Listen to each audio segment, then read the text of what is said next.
আসসালামু আলাইকুম। ইজি রান্নাঘরের পক্ষ থেকে সকলকে স্বাগতম। আজকে আমরা নিয়ে এসেছি একটি নতুন রেসিপি, শসার জুস। তো এই জুসটা আমরা কিভাবে বানিয়ে নিলাম সেটাই আপনাদের সাথে শেয়ার করব এবং এই জুসটা কতটা হেলদি এবং স্বাস্থ্যসম্মত তার কিছু টিপস থাকবে। আমাদের সাথে থাকুন। ভিডিওটি না টেনে পুরোটা দেখুন। শসার এই জুসটা এতটা শরীরের জন্য উপকারী, আমাদের প্রত্যেকেরই এই জুসটা খাওয়া উচিত। বিশেষ করে বর্তমান সময়ে আমরা যারা ওজন নিয়ে অনেক বেশি চিন্তিত থাকি, ওজন কমানোর জন্য চিন্তা করি। তো দেখতে থাকি আমরা কিভাবে জুসটি বানিয়ে নিলাম। তো শুরুতে আমি নিয়ে নিলাম শসা। এখানে আমি ২ টা পরিমাণ শসা নিয়েছি। এখন শসাগুলোকে আমি ছিলে নিচ্ছি। আপনারা যখন এই জুসটা করবেন অবশ্যই এই জুসটা করার আগে শসাগুলোকে খুব ভালোভাবে এভাবে ছিলে নেবেন। তাহলে ব্লেন্ড করব যেহেতু আমাদের ব্লেন্ড করতে অনেকটা সুবিধা হবে। তো এই যে আমি শসাগুলোকে এখন কুচি করে নিব। আপনারা এর চাইতেও যদি ছোট কুচি করতে চান করতে পারেন। তো আমি যে সাইজ করে নিয়েছি এটা ব্লেন্ডারের জন্য হয়ে যাবে। তো এই সাইজের করে আমি কুচি করে নিচ্ছি শসাগুলি। তো একটা শসা আমি কেটে নিলাম।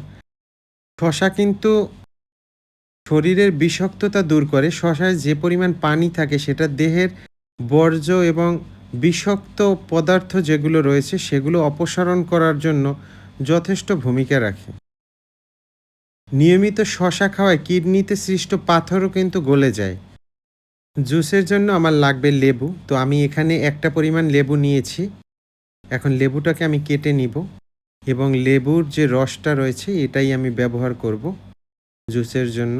তো লেবুটা আমি কেটে নিচ্ছি। ত্বকবান্ধব খনিজের সরবরাহকারী হচ্ছে শসা। শসায় উচ্চমাত্রায় পটাশিয়াম থাকে, ম্যাগনেসিয়াম থাকে, সিলিকন থাকে, যা ত্বক পরিচর্যায় বিশেষ ভূমিকা রাখে। এখন জুসটা বানানোর জন্য আমি এখন এখানে নিয়ে নিলাম পুদিনা পাতা। দেখেন আমি একটু পুদিনা পাতা দিয়ে দিলাম এখানে। পুদিনা পাতার পরিমাণটা একটু বেশি দেবেন, এটা শরীরের জন্য ভালো। দিয়ে দিচ্ছি চিনি। যারা ওজন কমাতে চান অবশ্যই চিনিটাকে তারা স্কিপ করবেন। আমি এখানে বিট লবণ ব্যবহার করেছি। আপনারা বিট লবণটা ব্যবহার করবেন, আর না হলে সাধারণ যে লবণ আমরা খাই সেটাও ব্যবহার করতে পারেন, কোনো সমস্যা নেই। তবে যারা ওজন কমাতে চান তারা হচ্ছে চিনিটাকে স্কিপ করবেন। আমি এখন লেবুর রস নিয়ে নিচ্ছি। আমার জুস করার জন্য একটা লেবু ব্যবহার করেছি আমি।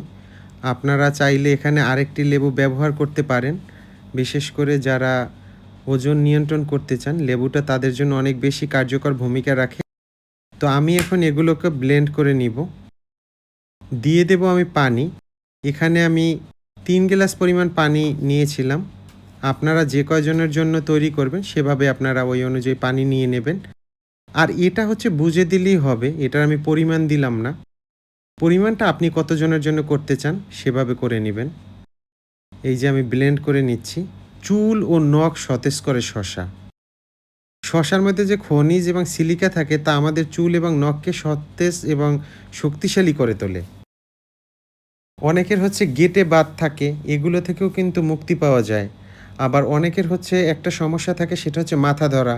এটা থেকে কিন্তু নিষ্কৃতি পাওয়া যায়। তো আমার মনে হয় শসারও অনেক ভূমিকা রয়েছে। আমাদের প্রত্যেকেরই শসা খাওয়া উচিত।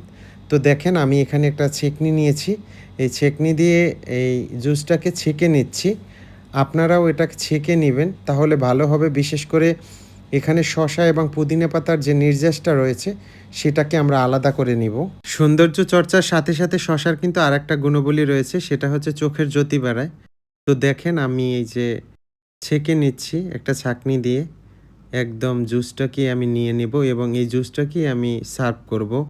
আর এটা প্রত্যেকদিন যদি পারেন, যারা ওজন নিয়ন্ত্রণ করতে চান তারা এটা খাওয়ার চেষ্টা করবেন। ৭ দিনেই আপনি উপকার পাবেন।